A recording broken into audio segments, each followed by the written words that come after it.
जय राम जी की। अज तारीख़ 20 जुलाई।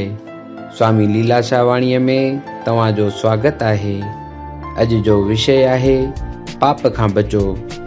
स्वामी लीलाशाह महाराज फरमाइनि था त समुंड पाणी पाण वटि मेड़े रखे थो त हेठि आहे, पर बादल पाणी ॾिए थो त उहो ऊंचो रहे थो। धन हुजेव त सुकृत में कमु आणियो, जेको ॾेती लेती वठे थो उहो ॼणक पुटु विकिणे थो। अहिड़ीअ तरह विकिरो त मिरुनि जो थींदो आहे, भला मिरुनि मां जेका संतान पैदा थींदी उहा बि त पशु ई थींदी।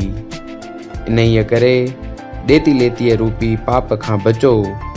मोह दुख ॾींदो, पदार्थनि खां कमु वठो, पर उन्हनि जे मोह में न पओ।